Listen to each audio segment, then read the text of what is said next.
kebijakan publik adalah kebijakan negara atau pemerintah, adalah kebijakan yang dikembangkan badan-badan atau lembaga pejabat pemerintah. Thomas menyatakan bahwa kebijakan publik adalah segala apa yang tidak maupun yang dilakukan oleh pemerintah. Ingat, ini penting.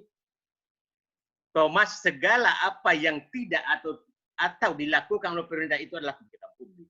Berarti seorang pengambil kebijakan publik, apabila dia tidak mengambil kebijakan publik, maka artinya dia sudah mengambil kebijakan publik. Saya ulangi, dia melihat masalah masyarakat, tapi dia tidak mengambil kebijakan publik, maka dia sudah mengambil kebijakan publik. Maka hak rakyat untuk ingatkan mereka dan meminta tanggung jawab mereka kenapa tidak mengambil kebijakan publik pada saat itu. Contoh umpamanya, kenapa terlambat mengambil langkah terhadap penyebaran corona? Itu kan tidak mengambil kebijakan publik. Tidak mengambil kebijakan publik adalah mengambil kebijakan publik. Itu, nah, Eston menyatakan bahwa memang pengalokasian nilai-nilai kekuasaan untuk seluruh masyarakat yang keberadaannya mengikat. Ini yang paling bahaya. Jangan sampai hanya nilai-nilai kekuasaan yang diutamakan untuk mengikat masyarakat. Apabila orang memakai definisi Eston ini, maka kita akan ketemukan pemerintah yang otoriter. Karena dia hanya mengambil nilai kekuasaan untuk mengikat masyarakat. Jadi kita tidak boleh mengambil satu kebijakan. Ya, mudah-mudahan kalau bapak-bapak, teman-teman jadi pejabat semua, janganlah pakai teori Eston ini. Saya nggak tahu apakah pemerintahan mana yang sedang memakai teori itu. Chandra dan Plano menyatakan bahwa itu pemerintahan sumber daya yang ada untuk memecahkan masalah-masalah publik atau pemerintahan. Nah, Friedrich menyatakan bahwa sebuah usulan dilakukan oleh seseorang atau kelompok atau pemerintah. Ini penting. Bahwa semua orang boleh melakukan atau kelompok boleh menyampaikan usulan kebijakan publik. Jadi sangat aneh apabila ada orang menyampaikan usulan kebijakan publik dimarahi oleh pejabat publik. Itu sangat aneh. Oke, ini berbagai definisi yang saya sampaikan, mudah-mudahan bermanfaat bahwa itulah kebijakan publik. Pak Abi tadi menyatakan dia engineer, saya juga engineer. Saya ketua umum Persatuan Insinyur Indonesia, tapi saya tiap saat memang bergelut dengan kebijakan publik, jadi saya paham bagaimana kebijakan publik. Saya pikir ini cukup untuk mengambil. Saya ingatkan lagi bahwa jangan pemerintah yang otoriter pasti menggunakan teori Eston untuk kebijakan publik, yaitu pengalokasian nilai-nilai kekuasaan untuk mengikat masyarakat. Itu yang bahaya. Saya nggak tahu Eston ini mungkin penasihatnya Hitler kali. Punya Hitler yang lain atau apa namanya ya para pemerintah otoriter mungkin itu. Lanjut. Ya.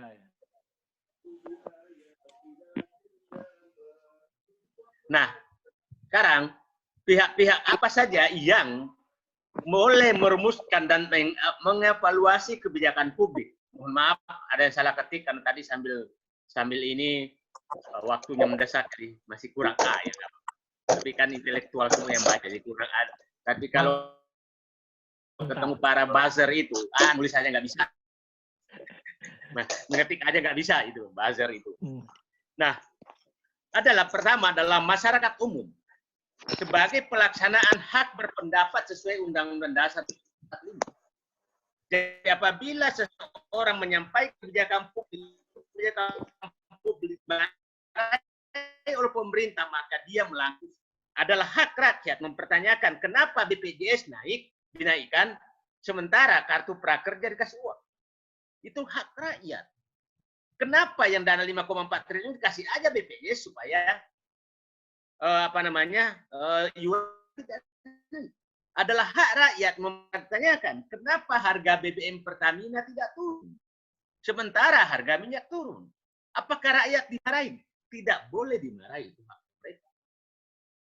Apakah sah kalau rakyat menyatakan bahwa kenapa tarif listrik tidak naik? Itu hak rakyat. Oke? Nah, yang kedua, para profesional, individu, kelompok atau lembaga sebagai tanggung jawab profesional dalam melaksanaan hak berpendapat. Jadi, bapak-bapak semua sebagai profesional, tadi Pak Todi Harli perminyakan, Pak Rusdi, sebagai profesional itu harus menyampaikan analisis kebijakan. Kalau dimarahi, ya udahlah, minimal dapat amal ibadah. Tapi kalau Bapak diam, maka kita nanti akan ditanya di akhirat, ilmu yang aku serahkan kepada kamu, kau gunakan untuk apa? Kau gunakan untuk diam?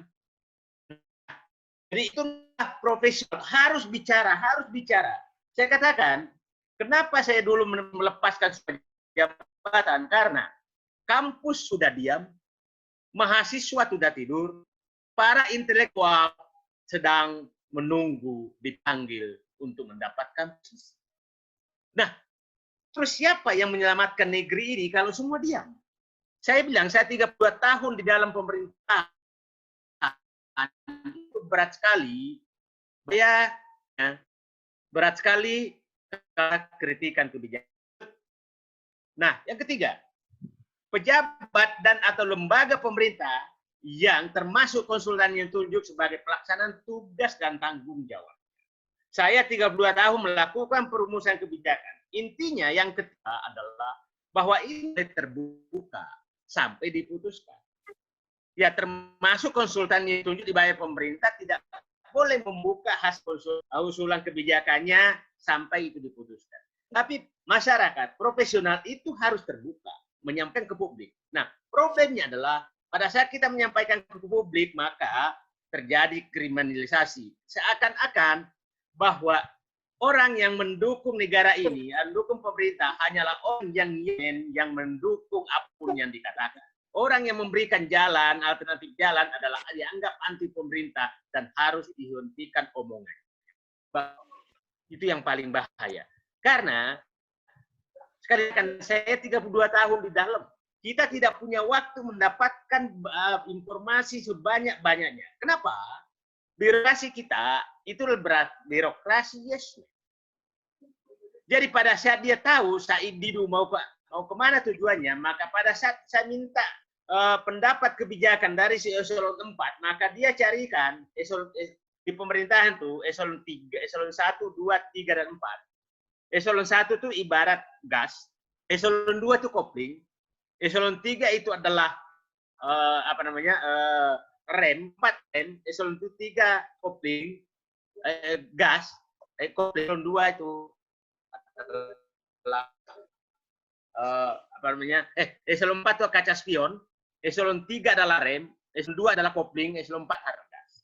Jadi pada meminta alternatif kebijakan publik kepala eselon 4, maka dia tahu alasannya mau ke A, maka dia cari semua kaca spion yang mendukung A.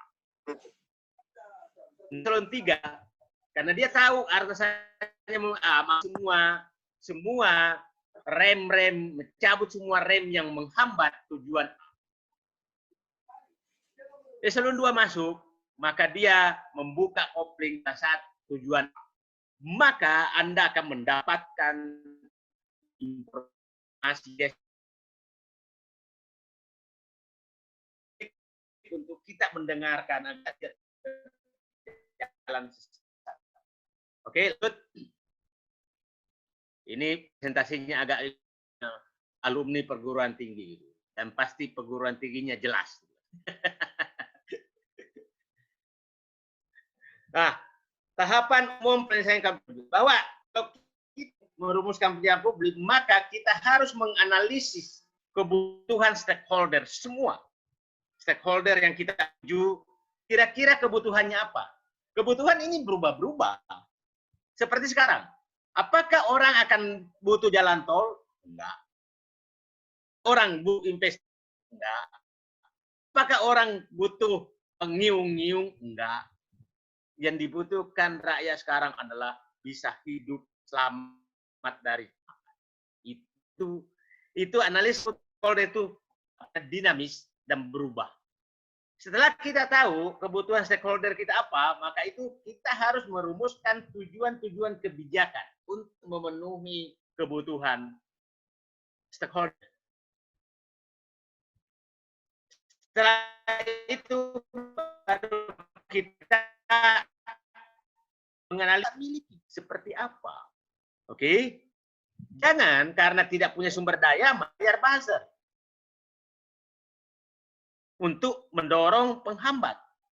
Jangan karena tidak kuat, tidak rasional kebijakannya, maki-maki semua orang yang mengkritikkan lewat buzzer. Yang keempat adalah analisis instrumen kebijakan. Baru kita cari instrumen kebijakan apa yang cocok untuk mencapai tujuan, untuk memenuhi kebutuhan stakeholder, untuk sesuai dengan kewenangan dan kemampuan sumber daya yang dimiliki. Dan kelima adalah perumusan dan evaluasi kebijakan. Nah, itulah tahapan umum perumusan kebijakan. Oke, lanjut. Nanti saya jelaskan bagaimana kebijakan kalau salah terbalik. Nah, apa persyaratan kebijakan publik? Ini Bapak-bapak dan Ibu, saya katakan, banyak sekali kebijakan tidak bisa jalan karena tidak memenuhi 5 persyaratan kebijakan publik. Pertama, semua kebijakan publik secara hukum harus legal. Apabila tidak, maka suatu saat akan kena masalah. Yang kedua, secara birokrasi harus dapat dikerjakan, workable. Oke? Yang ketiga adalah secara politik harus dapat diterima, tanda kutip. Kenapa saya katakan tanda kutip? Karena politik kita sudah mengarah kepada oligarki kekuasaan. Sehingga diterima secara politik sekarang adalah, pengertian saya adalah diterima oleh ketua umum partai politik atau kesepakatan para oligarki kekuasaan. Mudah-mudahan saya nggak ditangkap lagi, dilaporkan lagi gara-gara ngomong oligarki kekuasaan. Bukan ditangkap, dilaporkan lagi. Karena faktanya terjadi sekarang oligarki kekuasaan. Makanya tanda kutip itu dapat diterima. Nah, diterima oleh siapa? Oleh yang sedang menikmati oligarki kekuasaan. Saya sering katakan kepada publik dan terbuka ke publik, saya bekas politisi, saya bekas anggota DPR MPR, Bapak-bapak dan Ibu, agar Bapak bisa tenang, Ibu bisa tenang, selalu selalu simpan ruang ketidakpercayaan kepada para politisi. Karena para politisi bisa A hari ini, besok tidak A lagi. Bisa melawan A hari ini, besok bergabung dengan A. Itulah politisi. Jadi supaya ya hati kita tenang, ya udahlah dia politisi. Nanti di akhirat aja kita tanya. Yang keempat adalah secara ekonomi harus menguntungkan. Nah, yang kelima, secara sosial harus rasional dan bermanfaat. Kita biasanya hanya di kelima. Kita ini yang tidak, ya istilahnya kalau saya itu oleh para buzzer nyatakan pecatan, tidak berguna, sakit hati. Gitu. Nah, kok sakit hati? Aku kan yang milih mundur, bukan sakit hati. Jadi itu gelar saya sekarang, ya pecatan, tua bangka, tidak sakit hati, pencari jabatan, udah kayak gitu aja. Jadi biar apa nih, biar mereka, saya perannya tidak, saya sulit marah ke orang, malah saya menyatakan kalau ada orang, kalau Anda memaki-maki saya dan rezeki Anda naik atau karir Anda naik, maka tambahlah makian ke saya. Itu saya orang-orang. Jadi saya ada teman baik, tahu ada yang memberitahu saya, Pak, Bapak dimaki-maki itu kan junior Bapak bina. Saya bilang nggak apa-apa. Siapa tahu rezekinya naik dan karirnya naik. Jadi kalau saya ada orang kalau saya tanya, biar kau disuka oleh pemerintah, maka kau musuhi aku supaya karirmu naik, supaya gajimu naik. Itu ya, jadi orang-orang yang memaki-maki saya ya percuma, karena saya malah kalau ada dulu, kalau saya berdebat di TV atau di media, saya tahu anak ini pro atau berbeda dengan saya, kau nanti maki-maki aku supaya bosmu melihat kau bahwa kau memang hebat, kau perlu potong kata-kata maki-maki saya. Nah, nanti jabatanmu naik. Itu sumbangan saya kepada mereka. Lanjut. Bapak pegang nanti. Nah, nah, ini jenjang perumusan kebijakan publik. Ini penting sekali. Kebijakan publik harus diawali dengan perencanaan teknokratis. Setelah teknokratis selesai, baru menuju perencanaan koordinatif birokratis. Setelah itu baru masuk perencanaan keputusan politis. Oke. Perencanaan teknokratis adalah perencanaan yang dilakukan secara teknis objektif tanpa embel-embel apapun. Semua hanyalah variabel objektif ilmiah. Inilah yang harus dilakukan di perguruan tinggi, di lembaga penelitian, di lembaga kajian, dan lain-lain. Itu yang harus dilakukan. Tanpa intervensi apapun, tanpa pertimbangan politik apapun. Benar-benar hanya seperti umpamanya, kereta api cepat Jakarta-Bandung. Itu harusnya ada perencanaan teknokratisnya dulu. Yang kedua, dan ini biasanya dilakukan di kementerian atau lembaga, masing-masing kementerian lembaga. Dulu saya orang BPP Teknologi, tugas BPP Teknologi adalah mengevaluasi perencanaan teknokratis. Tidak boleh ada variabel politis masuk sedikit. Itu netral ilmiah. Perguruan tinggi harus melakukan itu. Setelah itu, baru dinaikkan ke perencanaan koordinatif dan birokratis. Itu biasanya dilakukan oleh rapat ke Menko. Tapi Menko sesuai fungsinya. Bukan Menko semua bisa diurus. Nah, ini koordinatif. Boleh ada keputusan teknokratis di rapat Menko. Hanya menanyakan, Menteri Pertanian, apakah memang beras kurang? Bulog, berapa stokmu? Kemudian Departemen Perdagangan, diam dulu kau, jangan bicara, karena kau pasti mau impor. Kira-kira begitu kalau birokratisnya. Jangan dibalik. Tanya dulu Menko Perdagangan, berapa kita mau impor? Langsung naik ke angka itu. Karena cukong kekuasaan sudah ada di balik. Oke? Setelah itu semua, maka dibawa ke sidang kabinet perencanaan politis. Oke? Jadi, Bapak-bapak dan Ibu bisa melihat apabila ada keputusan teknokratis disampaikan dari istana, berarti itu adalah perencanaan terbalik.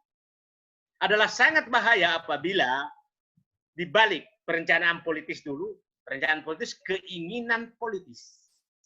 Baru dipaksakan untuk ditujukan, dikoordinasikan bagaimana keinginan politis ini terjadi. Baru perencanaan teknologi adalah mencari pembenaran. Saya pikir kartu prakerja adalah contoh perencanaan terbalik. Terbalik itu. Sehingga, jadi kalau perencanaan teknokratis menuju perencanaan koordinatif, menuju politis adalah perencanaan berbasis kebenaran. Kebenaran dulu, teknologi itu kebenaran ilmiah, baru kebenaran proses, baru kebenaran politis. Tapi kalau Anda balik, perencanaan politis dulu, maka itu namanya perencanaan berbasis pembenaran.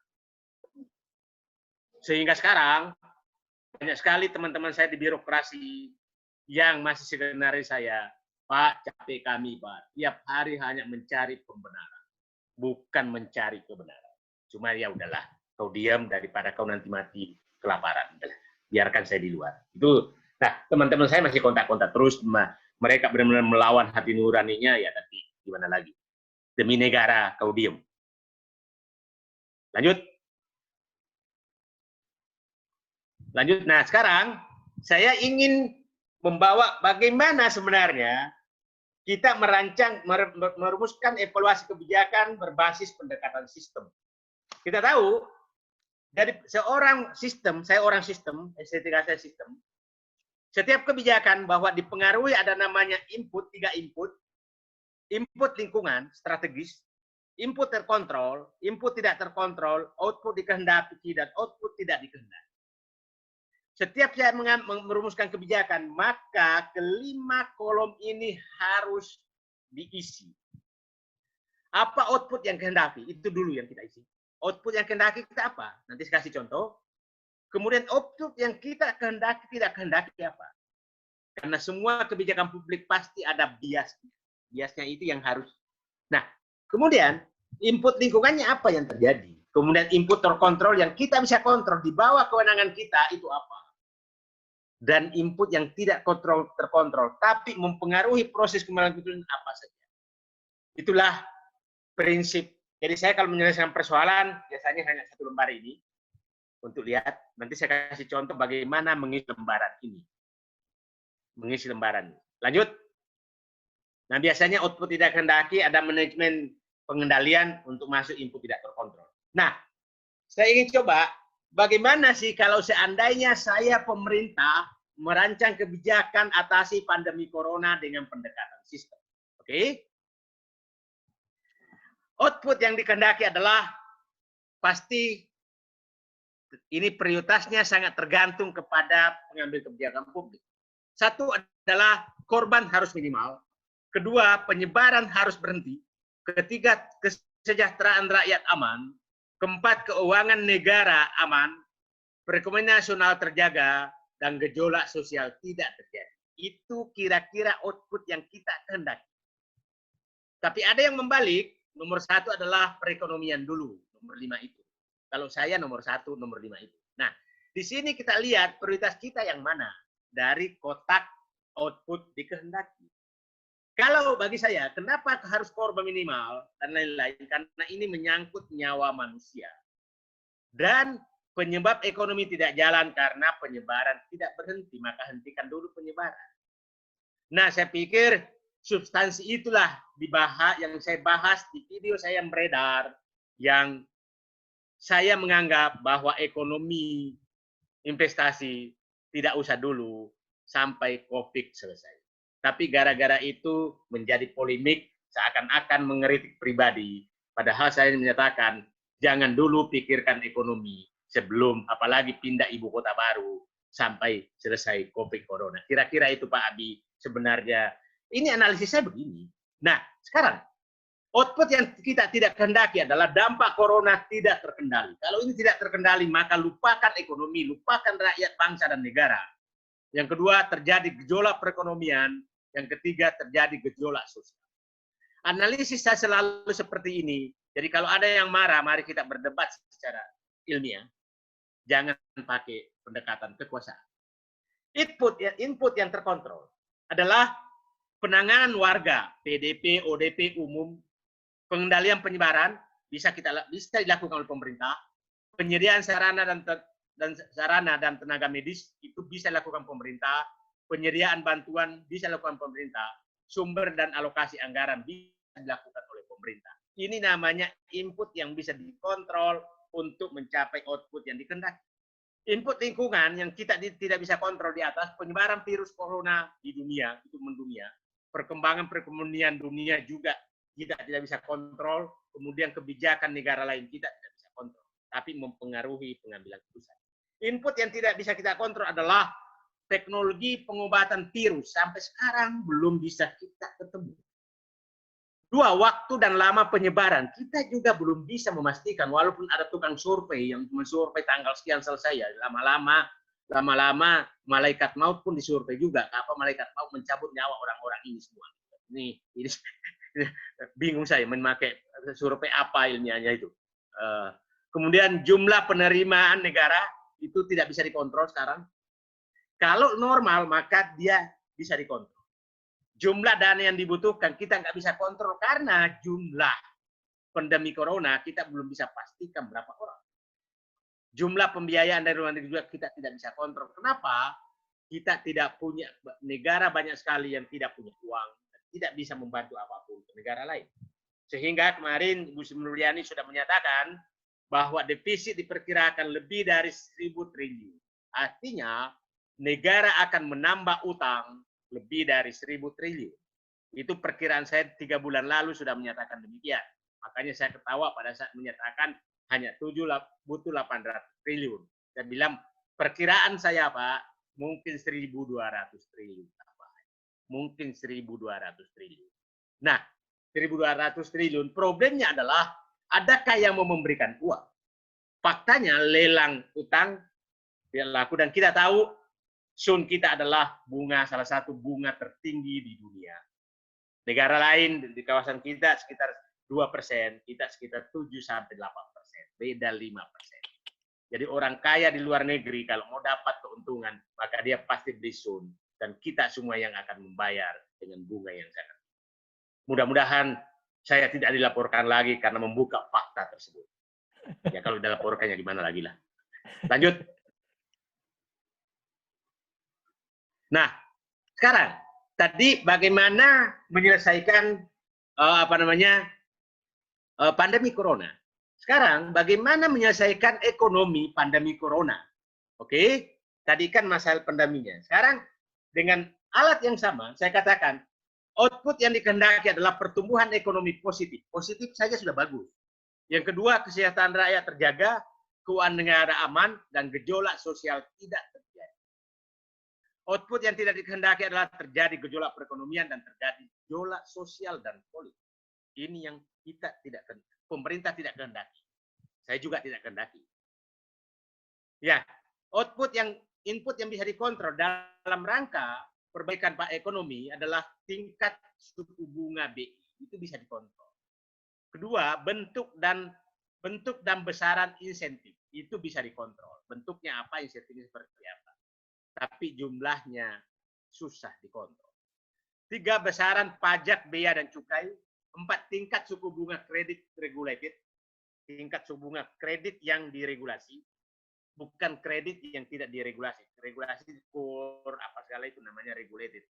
Besaran APBN dan alokasi APBN. Nah, ini bisa dikontrol oleh pemerintah dalam rangka perbaikan ekonomi. Yang menarik kemarin adalah pasti.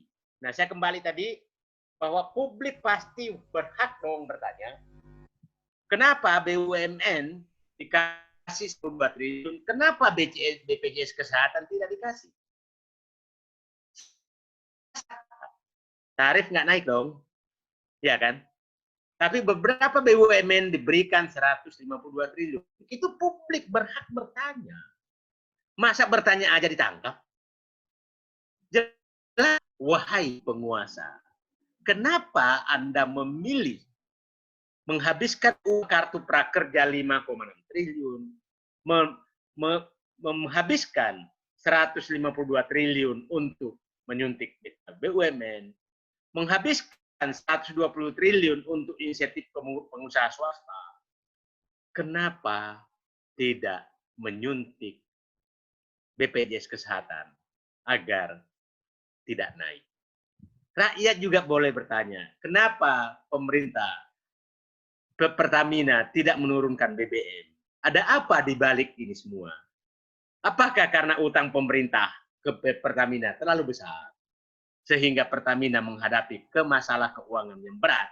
Sehingga terpaksa meminta sumbangan tanda kutip dari rakyat dengan membeli BBM-nya. Seharusnya bisa.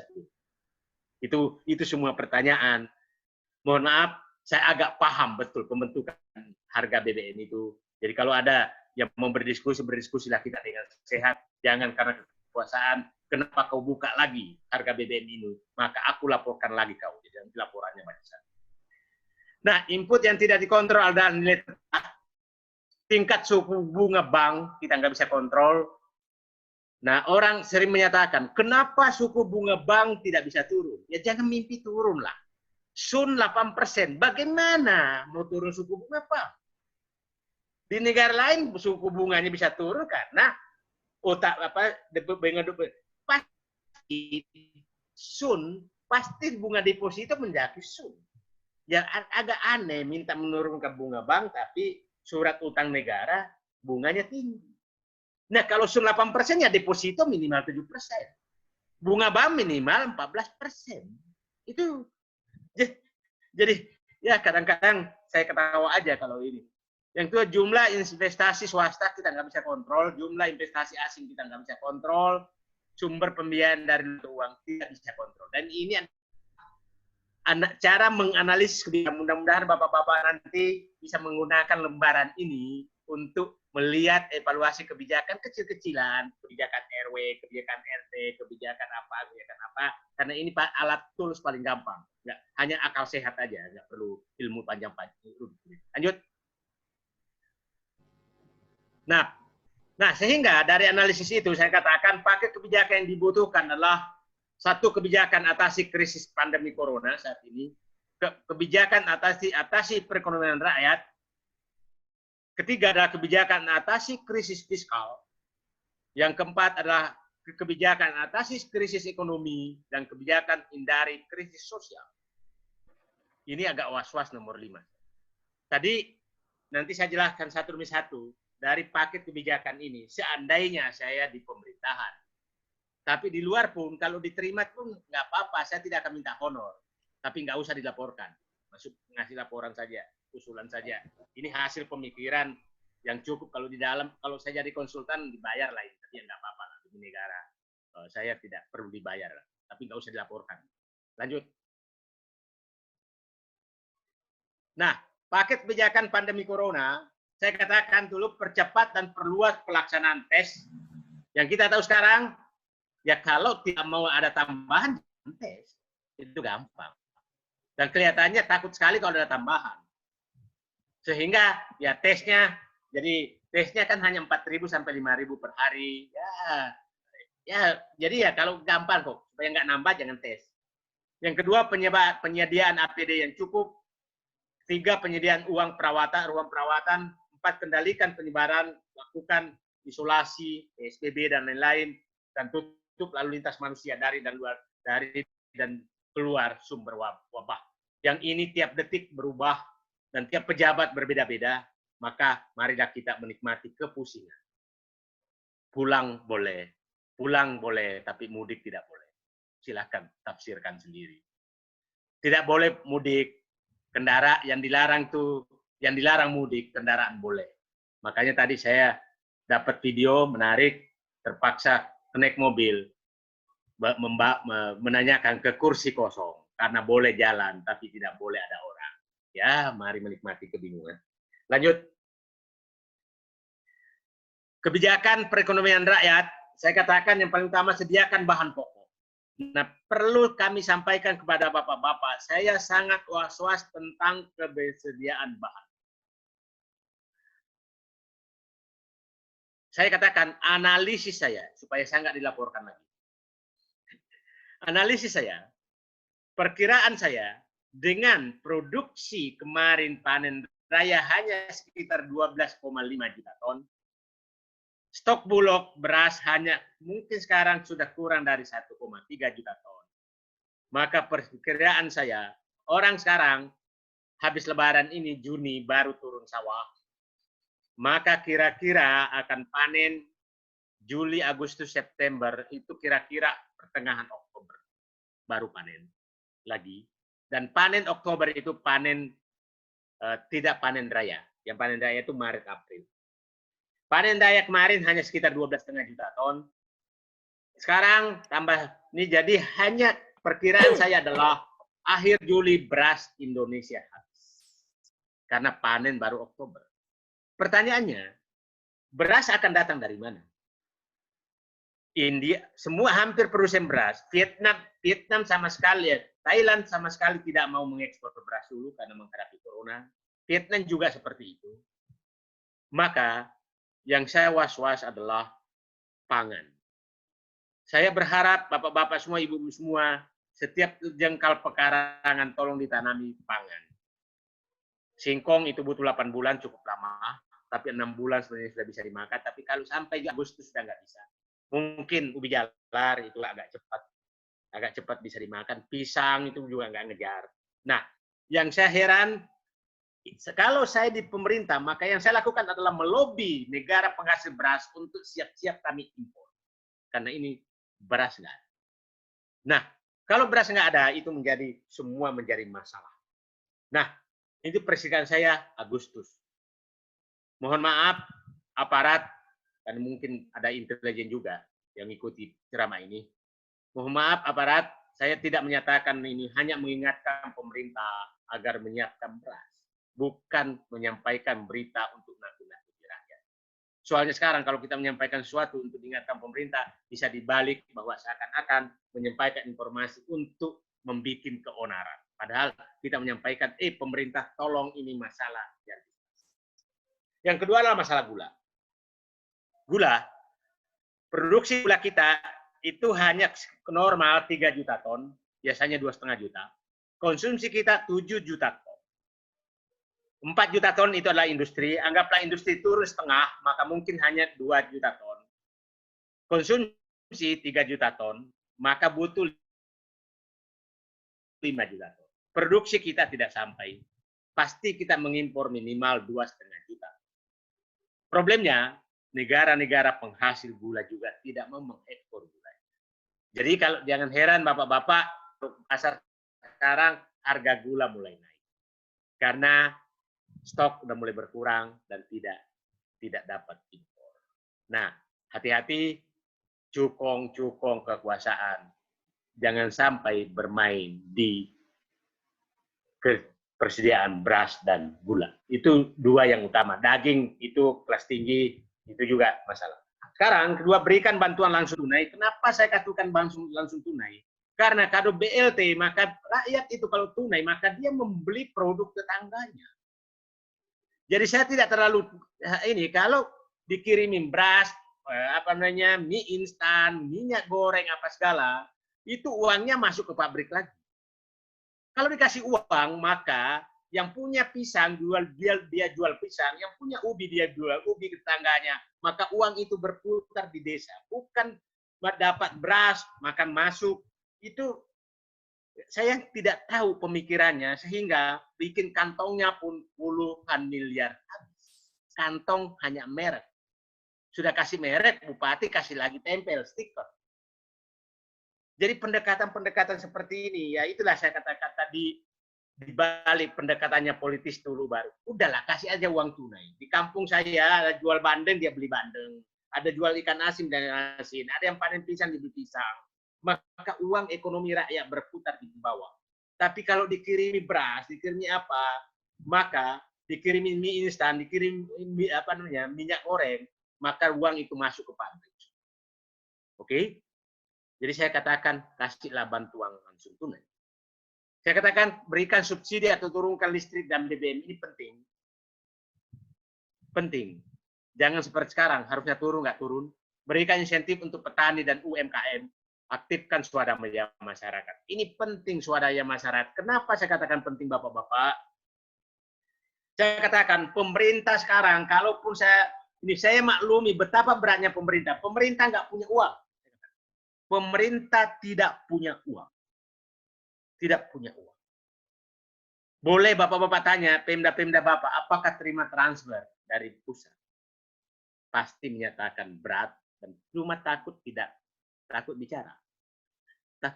Semua orang ini kata. Nah, swadaya masyarakat ini penting. Nah, sekarang saya katakan, untuk menyelesaikan pandemi corona ini, dana pemerintah tidak ada. Jadi saya rasakan, adalah dengarkan saja pidato, mari kita selamatkan pekarangan kita masing-masing.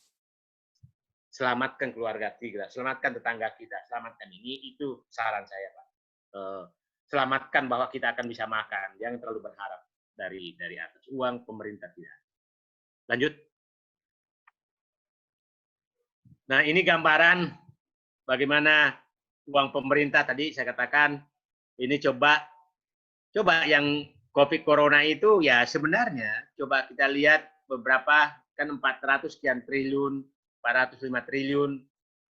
Coba lihat ya ini gambaran besarnya bahwa APBN sekarang itu diperkirakan 2.600 triliun. Nah, di sini hanya tertulis bahwa utang itu hanya 852 triliun defisitnya. Kemarin Bu Sri Mulyani sudah menyatakan bahwa perkiraan 1.028 triliun. Kenapa saya katakan? Perkiraan saya kalau tetap ngotot bahwa belanja harus 2.600 triliun, perkiraan saya mungkin akan defisit 1.200 triliun. Kenapa? Analisis saya menyatakan penerimaan pajak biasanya itu 1.400 triliun, 1.300 triliun. PNBP kira-kira 300 triliun kalau normal. Kira-kira 1.700 triliun. Perkiraan saya, karena tidak normal 2020, maksimum penerimaan pajak adalah 1.000 sampai 1.100 triliun. NBP, dividen BUMN, BPH, macam-macam itu kira-kira 200. Jadi saya adalah kira-kira maksimum adalah 1.300 sampai 1.400 triliun. Maka akan defisit 1.200 sampai 1.300. Itu perkiraan saya. Ini kan baru akhir April keluar bahwa 852 triliun itu defisitnya. Tapi kemarin baru sebulan Bu Sri Mulyani menyatakan kira-kira 1.028 triliun. Jadi pasti akan nambah utang yang sangat besar. Oke, lanjut. Nah, kebijakan kredit atasi fiskal tadi alihkan anggaran infrastruktur termasuk pembangunan ibu kota baru, penyelesaian pandemi corona dan perekonomian rakyat. Lupakan dulu legasi-legasi. Selamatkan dulu ekonomi rakyat. Itu baru pemimpin. Legasi itu saya sering menyatakan legasi pemerintahan Jokowi yang mau ditinggalkan adalah infrastruktur dan ibu kota baru. Itu analisis saya. Awalnya SMK, tapi SMK ternyata bohong. Jadi nggak bisa. Jadi legacy. Mungkin satu-satunya pabrik yang beroperasi sekarang adalah SMK. Karena nggak ada orang. Nah, tidak ada PHK. Yang kedua, kurangi belanja yang tidak penting. Tidak penting. Banyak sekali yang tidak penting menurut saya. Staf khusus milenial, BPIP, dan lembaga-lembaga lain. Udahlah, kurangi dulu. Bayaran utang ini penting. Jangan nambah utang terus dengan bunga tinggi. Yang ketiga, amankan penerimaan negara dari sumber daya alam. Ini penting. Karena di tengah-tengah seperti ini, lobi-lobi tertentu akan berjalan. Siapa yang dapat insentif, siapa yang dapat insentif pajak, siapa itu berjalan. Karena oligarki kekuasaan sedang terjadi. Lanjut.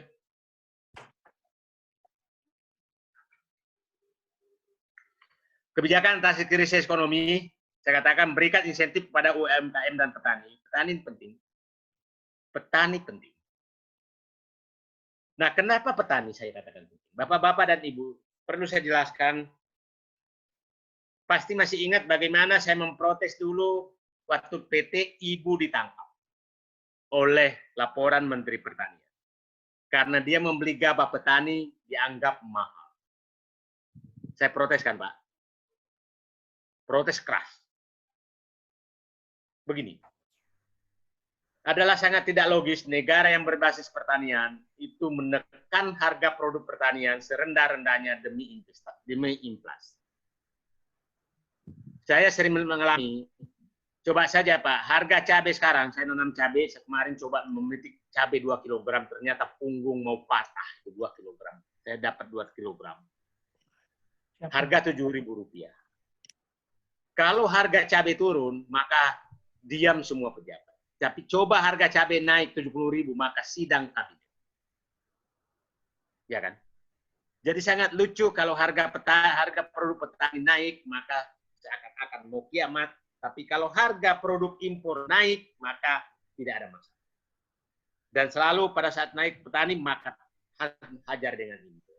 Nah, yang menarik sekarang adalah penentuan harga beras. Dulu, Orde Baru itu namanya penetapan harga beras adalah harga patokan pemerintah. Harga patokan pemerintah adalah harga yang menjadi landasan bagi petani, bagi Bulog, apabila berada di bawah harga patokan pemerintah, maka Bulog wajib membeli agar petani untung. Apabila di atas harga patokan pemerintah, harga pasar, maka Bulog tidak boleh membeli agar rakyat menikmati. Itu namanya HPP, harga patokan pemerintah. Sekarang diubah menjadi harga eceran tertinggi. Apabila harga eceran tertinggi, harga maksimum yang boleh dijualkan petani terhadap produk. Harga di tingkat petani, harga di tingkat penggilingan. Sekarang, penggilingan padi, kampung saya penggilingan padi, itu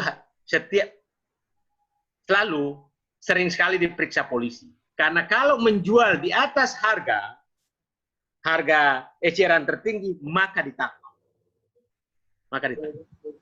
Nah, jadi sangat aneh bahwa petani harus menikmati keuntungan ditangkap oleh negara.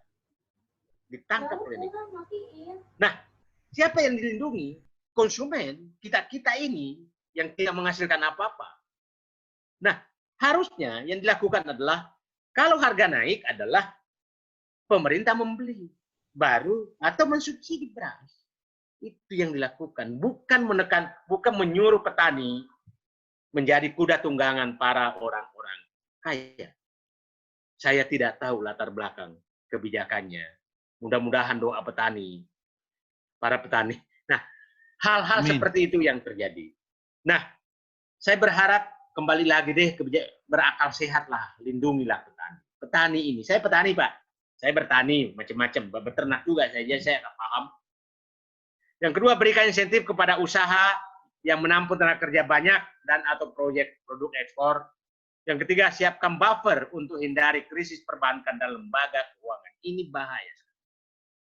Krisis 98 yang kena itu lembaga keuangan, tapi ekonomi rakyat aman, sehingga UMKM aman. Saat itu saya orang Sulawesi dapat menikmati beli mobil di Jakarta yang murah, saya kirim ke Sulawesi karena di sana harga udang naik, harga coklat naik, harga ini naik, kaya raya. Ya saya dapat untung karena bangkrut Jakarta, kaya di kampung saya. Sekarang krisis 2020 ini terbalik. Yang hancur duluan itu adalah rakyat. Ekonomi rakyat hancur duluan. Jadi kalau terjadi bahwa rakyat sudah hancur, perbankan hancur, lembaga keuangan hancur, maka akan hancur.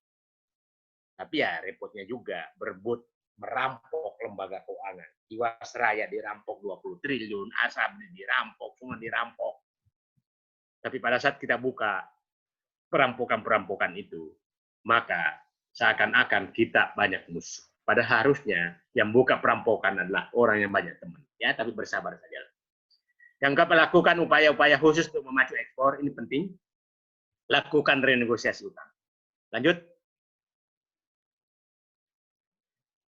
Nah, ini yang penting, kebijakan hindari krisis sosial, karena ini bisa berdampak politik. Tingkatkan transparansi pengelolaan anggaran, ini penting sekali. Yang kedua, berikan rasa keadilan kepada masyarakat. Yang terakhir, hentikan arogansi kekuasaan. Arogansi kekuasaan. Menghadapi banteng lapar saja berat, apalagi menghadapi manusia lapar. Itu jauh lebih berat. Manusia sekarang, rakyat sekarang, banyak yang sedang lapar. Itu saya pikir pengantar saya diskusi. Silakan, mohon maaf kalau kurang kurang sistematis, tapi insya Allah bisa membantu untuk kita semua. Silakan. Terima kasih. Assalamualaikum warahmatullahi wabarakatuh. Waalaikumsalam. Terima kasih Bang Said Didu atas paparannya yang berjudul Analisis Perumusan dan Evaluasi Kebijakan Publik. Ini luar biasa, Bang. Kalau saya kuliah dulu nih kayaknya 8 SKS kayaknya, Bang. Ini luar biasa. Jadi saya sebenarnya sangat pengen sekali yang hal-hal yang kayak gini lebih detail. Cuman kalau boleh saya kasih highlight ya Bang, ya memang di dalam tulisan Abang ini yang saya paling tertarik adalah justru di solusi masalah pandemi ini gitu loh Bang. Ya kan? Ada beberapa kebijakan yang paket kebijakan yang dibutuhkan. Ini luar biasa. Terus tadi juga Abang cerita masalah bagaimana kebijakan publik ini seharusnya dibuat gitu Bang. Jangan hanya pendekatan politis. Pendekatan politis itu terakhir gitu Bang. Tapi pendekatan teknokratis, perencanaan, birokrasi baru politis. Luar biasa Bang. Baik.